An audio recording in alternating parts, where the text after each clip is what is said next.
Nagsimula ang eksena sa isla ng Oahu, Hawaii, kung saan makikita ang isang babae na tumatakbo sa kakahuyan, desperadong sinusubukang iligtas ang sarili mula sa ilang armadong sundalo. Habang tumatakas, nakatagpo siya ng lalaking naka-hoodie, si Triton.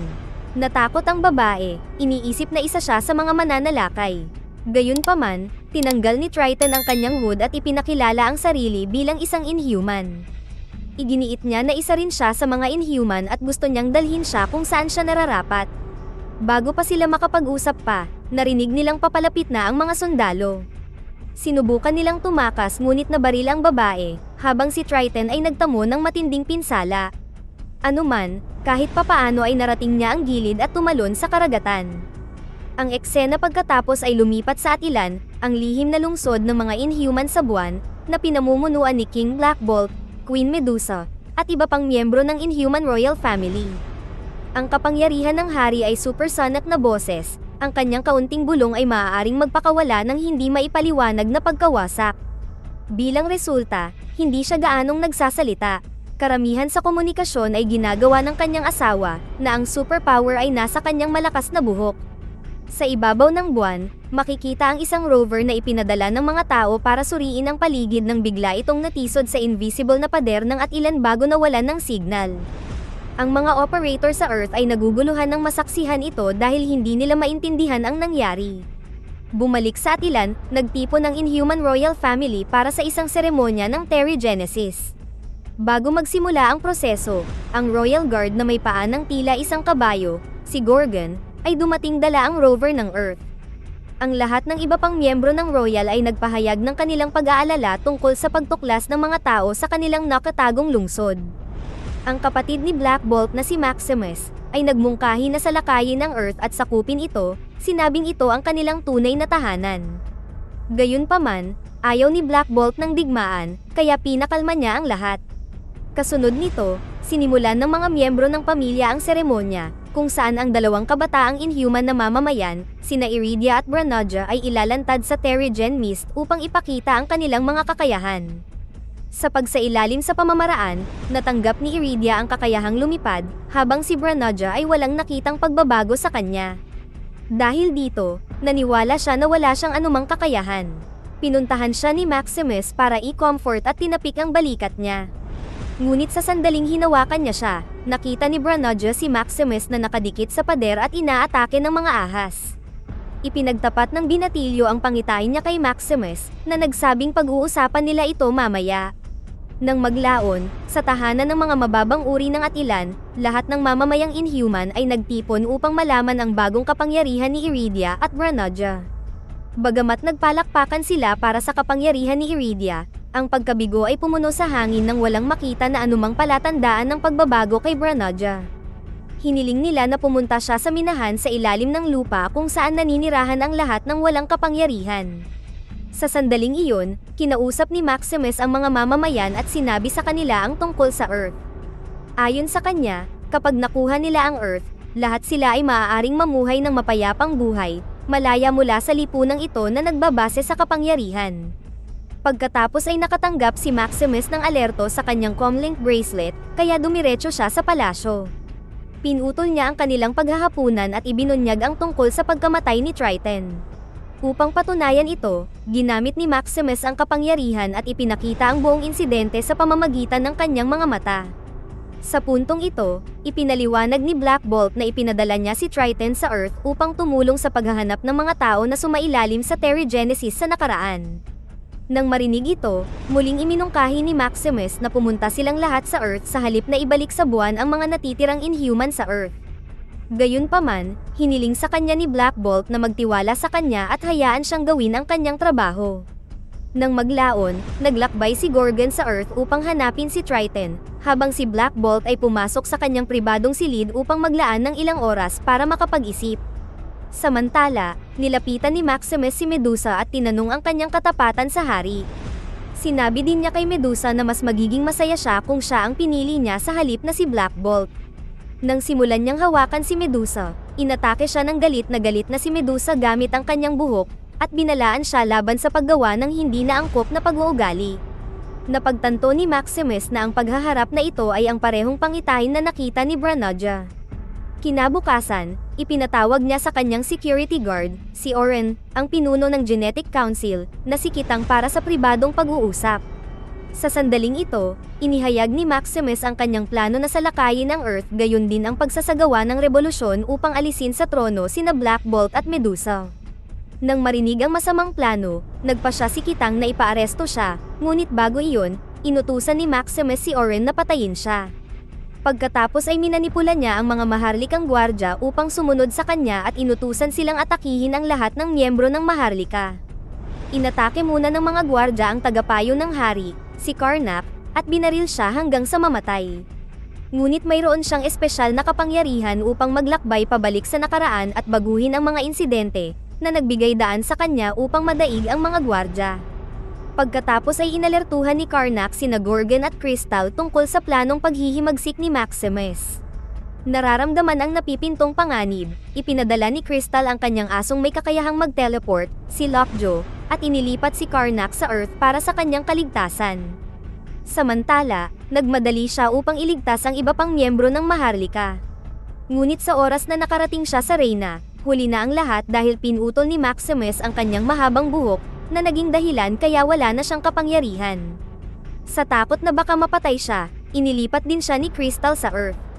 Samantala, pinasok ni Maximus ang pribadong silid ni Black Bolt at sinabi sa kanya na hindi siya karapat-dapat na maging hari. Nang malaman ang tungkol sa masamang motibo ng kanyang kapatid, malapit na sanang magsalita si Black Bolt, ngunit nagpakita si Lockjaw sa parehong oras at itineleport siya sa Earth. Sa kasamaang palad, nadakip si Crystal sa proseso. Sinamantala ni Maximus ang pagkakataong ideklara ang maharlikang pamilya bilang mga taksil, na lalong naglubog sa atilan sa kaguluhan. Sa kabilang banda, ang mga miyembro ng maharlikang pamilya ay nagkalat sa iba't ibang lokasyon sa Earth, nakarating si Medusa sa Diamond Head Crater, si Karnak sa Haloa Ridge, si Gorgon sa isang baybayin, habang si Black Bolt at Lockjaw ay sa gitna ng kalye ng downtown. Sa kabila ng pagbusina ng mga sasakyan na humihimok sa kanila na umalis sa daan, si Black Bolt ay nananatiling nalilito, na hindi sinasadyang nagdulot ng aksidente sa trapiko. Sa kaguluhan, nag-teleport si Lockjaw pabalik sa atilan, habang si Black Bolt ay lumayo bago dumating ang mga pulis. Makalipas ang ilang sandali, nakipag-ugnayan si Medusa sa kanyang asawa gamit ang kanyang comlink at hiniling ang kanyang kalagayan. Tumugon si Black Bolt sa pamamagitan ng paglalagay ng kanyang bracelet sa kanyang dibdib na nagpapaalam sa kanya na ayos lang siya. Pagkatapos ay itinaas niya ang device para marinig niya ang mga sasakyan at trapiko sa tabi niya. Napagtanto na siya ay nasa lungsod, sumakay si Medusa sa tourist bus, patungo sa kanyang asawa. Ginagamit naman ni Karnak ang kanyang probability powers upang matukoy ang pinakaangkop na direksyon na dapat tahakin sa paghahanap kay Triton. Habang bumababa sa matarik na bundok, aksidente siyang nahulog at nasugatan ang kanyang ulo. Sa kabila ng kabiguan na ito, nagpatuloy siya sa kanyang paglalakbay. Bumalik sa atilan, nahuli si Crystal sa isang malaking silid kung saan tinanong siya ni Maximus at ng kanyang mga gwardya tungkol sa kinaroroonan ng iba. Sa gitna nito, nagpakita si Lockjaw upang iligtas siya, ngunit pinatulog siya ng mga gwardya. Pagkatapos, ibinunyag ni Maximus ang kanyang motibo na pumalit sa trono bilang bagong hari. Iminungkahi niya sa kanya na may dalawang pagpipilian, sumali sa kanyang puwersa o harapin ang habang buhay na pagkakakulong. Sumagot si Crystal na hinding-hindi siya magtatrabaho para sa kanya, kaya ikinulong siya sa kanyang apartment. Sa ibang lugar, patuloy na hinahanap ni Gorgon si Triton sa dagat, ngunit natumba siya ng malakas na alon. Nang tila malulunod na siya, iniligtas siya ng ilang surfers. Dinala nila siya pabalik sa baybayin at napansin ang kanyang kuko, na nagpaunawa sa kanila na siya ay inhuman. Pagkatapos ay ikinwento ni Gorgon ang kanyang sitwasyon, at iminungkahi nila na ibunyag niya ang kanyang lokasyon para lumihis ang atensyon ni Maximus sa kanya. Sa pagsunod sa kanilang payo, nakipag-ugnayan si Gorgon kay Maximus at hinamon siya sa isang labanan. Samantala, sa Callisto Aerospace Control Center sa California, ang flight director, si Luis ay nag-iimbestiga sa nawawalang rover. Sa kalaunan ay natuklasan niya ang 4 na kakaibang pangyayari na nagmumula sa parehong lugar ng buwan kung saan nawala ang rover. Sinubaybayan niya ang mga lokasyon sa paligid ng Hawaii at nagpas siyang magtungo doon para sa karagdagang pagsisiyasat. Sa atilan, Pumasok si Oren sa apartment ni Crystal para bigyan siya ng pagkain, ngunit tumugon ang huli gamit ang kanyang inbuilt handgun. Sinabi ni Oren na sa kalaunan ay kailangang sumunod at tanggapin ni Crystal si Maximus bilang bagong pinuno. Bago siya umalis ay nilaglag niya ang kanyang comlink na agad na kinuha ni Crystal. Sa kalaunan ay ginamit niya ito para makipag-ugnayan kay Medusa, at ibinahagi nila sa isa't isa ang kanilang kalagayan. Naniniwala si Medusa na hindi tanga si Oren, at sadyang nilaglag niya ang kanyang comlink band para matrace ang tawag. Sumunod ay sinira niya ang kanyang comlink pagkatapos tiyakin kay Crystal na babalik sila para iligtas siya. Sa kasamaang palad, sapat na ang oras ng kanilang pag-uusap para matunton ni Oren si Medusa, kaya agad siyang naglakbay sa Earth para hanapin siya. Sa kabilang banda, pumasok si Black Bolt sa tindahan ng damit upang gawing normal ang kanyang sarili. Gayunpaman, hindi niya alam na kailangan niyang bayaran ito. Kaya't nang siya ay tahimik na lumayo, ang tindera ay tumawag ng pulisya at inakusahan siyang magnanakaw. Dahil dito, siya ay hinabol at hindi nagtagal ay napalibutan ng mga pulis. Inutusan nila siyang sumuko, ngunit hindi niya maintindihan kung ano ang nangyayari. Sa pag-aakalang siya ay lumalaban, gumamit ng taser ang mga opisyal, na naging dahilan upang siya ay magsalita ng mahina. Ang maliit na sonic sound ay napakalakas at tumalsik ang isang sasakyan ng pulis palayo. Habang lumalaki ang sitwasyon, si Black Bolt ay hinuli ng grupo ng mga pulis, at pagkatapos ay dinala siya sa istasyon. Pagdating doon, gumamit si Black Bolt ng sign language upang ipahayag na handa siyang makipagtulungan sa kanila, pagkatapos ay ipinadala siya sa bilangguan.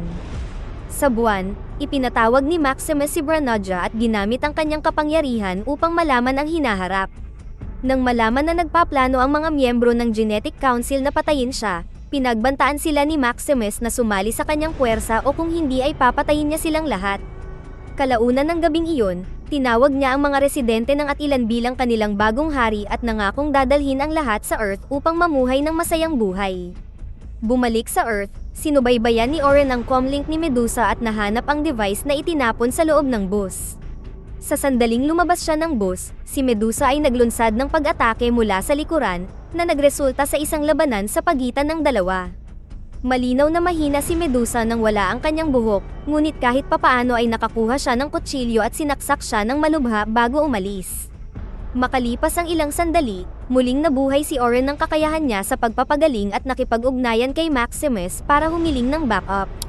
Bilang tugon, nagpa siya si Maximus na magpadala ng mga tutulong sa kanya, kabilang ang matagal na panahong nakakulong at mapanganib na inhuman, si Mordis.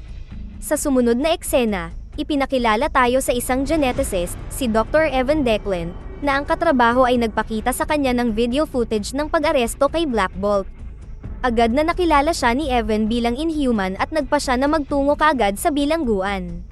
Sa daan, nakipag-ugnayan siya sa isang bilanggo, si Sammy, at nag-alok na palalayain siya sa bilangguan sa isang kondisyon, kailangan niyang kaibiganin si Black Bolt. Samantala, naglalakad si Medusa sa mga lansangan ng lungsod nang mapansin niya ang isang taong nag-withdraw ng pera mula sa ATM. Dahil hindi niya alam kung paano ito gumagana, tumayo siya sa harap ng makina at inutusan itong maglabas ng pera, ngunit hindi nagtagumpay. Pagkatapos ay pumasok siya sa isang bahay kung saan siya ay kumuha ng pagkain at damit. Habang naghahanda siyang umalis, napansin niya ang pahayagan na may headline na nagsasaad kung paano naaresto si Black Bolt. Ngayon, alam na niya kung saan siya dapat tumungo.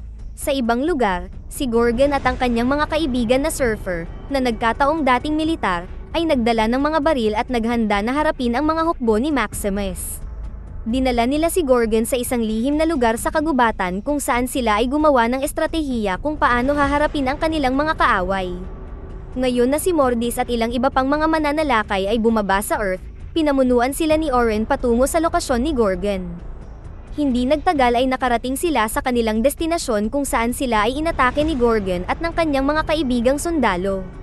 Kasunod nito, naganap ang matinding away sa pagitan ng dalawang partido.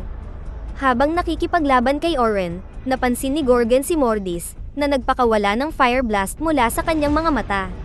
Napagtanto na malapit na silang matalo sa labanan, nagpa siya si Gorgon na umatras at inutusan ang mga miyembro ng kanyang koponan na tumakas.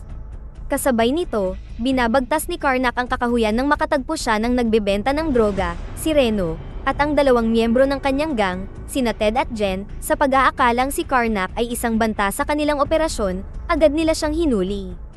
Habang nakatali, sinubukan niyang gamitin ang kapangyarihan upang kalkulahin ang paraan upang makalabas, ngunit ang kanyang pagsisikap ay walang saysay. Dahil dito ay naisip niya na hindi niya magagamit ang kanyang kapangyarihan, marahil dahil sa kanyang pinsala sa ulo. Pagkatapos ay sinubukan ni Karnak na kumbinsihin ang gang na wala siyang binabalak na masama, ngunit si Jen lang ang naniwala sa kanya. Nang maglaon, nakipag-usap si Jen sa mga kaibigan, at sa kalaunan ay sumang-ayon silang palayain si Karnak basta't hindi niya susubukang tumakas. Sa palasyo ni Attilan, muling binisita ni Maximus si Crystal at sa pagkakataong ito, sa wakas ay nakumbinsi niya itong suportahan siya. Pagkatapos nito, lumakad siya sa harap ng Genetic Council at nagpatuloy sa pagbibigay ng talumpating isinulat na pabor kay Maximus. Ngunit sa hindi inaasahang pangyayari, sinalungat niya si Maximus bilang hari at pinagyelo ang sandata ng mga gwardya bago tumakbo patungo kay Lockjaw. Ginamit niya ang kapangyarihan upang gisingin ang aso, na pagkatapos ay itineleport siya sa Earth. Sa kasamaang palad, malubha ang kinahinatnan ng kanyang aksyon dahil nagawa ni Maximus na kumbinsihin ang Genetic Council na ang Royal Family ay hindi angkop upang mamuno sa lugar. Samantala, sa bilangguan, sinubukan ni Sammy na gawin ang itinuro sa kanya, sinabi niya kay Black Bolt na gusto niyang tulungan siya, iginiit na alam niya ang kanyang tunay na pagkatao. Napansin ng warden na mabait si Sammy kay Black Bolt, kaya pinalabas niya sila sa bakuran, at pinagbawalan silang mag-usap. Nang tumutol ang dalawa, sinimulan ng mga opisyal na gulpihin sila. Gayunpaman, ang iba pang mga bilanggo ay tumulong upang ipagtanggol sila, na sa lalong madaling panahon ay nagdulot ng kaguluhan. Sinamantala ni Sammy at Black Bolt ang kaguluhan para makalabas. Sa sandaling ito, ibinunyag ni Sammy ang kanyang sarili bilang isa sa mga inhuman na may heat power. Kaya, ginamit niya ang kanyang kapangyarihan upang mapadali ang kanilang pagtakas sa pamamagitan ng pagtunaw sa tarangkahan ng bilangguan. Paglabas ay nakita nila si Evan na naghihintay sa kanila sa kanyang helicopter, kaya mabilis silang sumakay dito. Kasabay nito, dumating si Medusa sa eksena, ngunit nabigo siyang makuha ang atensyon ng kanyang asawa. Si Luis, na naroon din, ay lumapit kay Medusa upang tanungin kung ano ang nangyayari. Gayunpaman, walang sapat na oras si Medusa para sagutin ang kanyang mga tanong. Sa halip ay tinutukan niya ng baril si Luis at pinilit siyang sundan ng helicopter. Habang nasa biyahe, ipinakilala ni Evan ang kanyang sarili at sinabi niya sa kanila na pinag-aaralan niya ang mga inhuman. Ipinahayag din niya ang kanyang pagnanais na magsagawa ng isang mabilis na eksperimento sa kanila, kung saan hiniling niya sa kanila na samahan sila sa kanyang lihim na lab. Humiling din siya para sa DNA ni Black Bolt, ngunit tumanggi ang huli hanggang sa tulungan siya ng doktor na mahanap ang kanyang asawa. Lingid sa kanyang kaalaman, sinusundan sila ni Medusa at Luis sa isang sasakyan. Habang humahabol, nilabag nila ang speed limit at dumaan din sa pulang ilaw, na kumuha sa atensyon ng pulis. Sa pagtatangkang makaiwas sa paghuli, bumaril si Medusa patungo sa humahabol na sasakyan ng pulis. Gayunpaman, ang kaguluhan na ito ay naging sanhi upang mawala sa paningin nila ang helicopter, na humadlang sa pagsisikap ni Medusa. Pagkatapos ay kinausap siya ni Luis at sa lalong madaling panahon ay nalaman niya na si Medusa ay isang inhuman na nakatira sa buwan. Nang malaman ang kanyang problema, nagpa siya si Luis na tulungan siya. Pagkatapos ay nag-check-in ang dalawa sa motel kung saan nagsimulang magtrabaho si Luis sa kanyang laptop upang hanapin ang helicopter. Ngunit bago sila makakuha ng anumang impormasyon, natunton sila ng pulisya. Dahil dito, nagmamadali silang tumakas sa lugar at tumungo sa beach restaurant kung saan ipinagpatuloy nila ang paghahanap. Pagdating sa lab, nagsagawa si Evan ng maikling pagsubok at nalaman ang tungkol sa special genes at superpower ni Black Bolt. Pagkatapos ay lumakad siya sa labas upang palihim na makipag-ugnayan kay Maximus at ipaalam sa kanya ang tungkol sa kinaroroonan ni Black Bolt. Dito, ipinahayag na ang doktor ay nagtatrabaho para sa kanya. Inutusan siya ni Maximus na patayin si Black Bolt, ngunit binigyang diin ni Evan ang pangangailangan na panatilihin siyang buhay upang magsagawa ng karagdagang mga pagsubok. Sa loob, napansin ni Black Bolt ang isa sa mga manggagawa sa lab na naghahanda ng injection, na nagpataas ng kanyang hinala. Pagkatapos ay lihim niyang sinuri ang injection, para lamang malaman na ito ay lason. Naramdaman ang napipintong banta, nagpa siya sina Black Bolt at Sammy na tumakas sa lugar. Bumalik sa Atilan, tinipon ni Maximus ang lahat ng miyembro ng Genetic Council at ibinahagi ang kanyang plano na muling sumailalim sa Terrigenesis. Ang pinuno ng konseho, si Tiber, ay nagbabala na ang pag-ulit ng pamamaraan ay maaaring nakamamatay, ngunit si Maximus ay tila walang pakialam. Tinanong niya si Tiber kung siya ay tapat, na pinatunayan ng huli. Kasunod nito, isinama siya sa paglalakad, habang pinapatay ng kanyang mga bantay ang iba pang miyembro ng konseho. Samantala, sa kakahuyan, ginamit ni Karnak ang kanyang kapangyarihan para turuan si Jen kung paano magputol at mag-ani ng marijuana ng mahusay. Habang tumatagal ang kanilang pag-uusap, naging malapit sila sa isa't isa, at mabilis na nagkaroon ng ugnayan. Maya-maya, dinala ni Jen si Karnak sa magandang beach, at sabay silang lumangoy. Habang naglalaro sa tubig, hinalikan siya nito, na ikinagulat niya. Palihim silang pinagmamasdan ni Reno mula sa malayo, na pumupuno sa kanya ng selos at galit. Sa wakas ay natukoy na nina Luis at Medusa ang lokasyon ni Black Bolt at nagmamadaling pumunta sa lugar. Kasabay nito, lumabas sina Black Bolt at Sammy sa lab, ngunit nakaharap nila si Oren at ng kanyang hukbo. Nagulat si Black Bolt nang makita si Mordis, na hinamon siyang makipaglaban. Ngunit bago magsimula ang dalawa, nagpakita sina Medusa at Luis at binunggo ang mananalakay gamit ang kanilang sasakyan. Bilang resulta, hindi sinasadyang naglabas si Mordis ng nag-aapoy na laser beam na nagdulot ng malaking pagsabog, na naging sanhi ng pagkawala ng malay ng lahat ng miyembro ng gang. Pagkatapos nito, sa wakas ay muling nagsama sina Black Bolt at Medusa, at iniwan nila ang lugar kasama si Luis bago nagising si Mordis. Dito na nagtatapos ang ating kwento.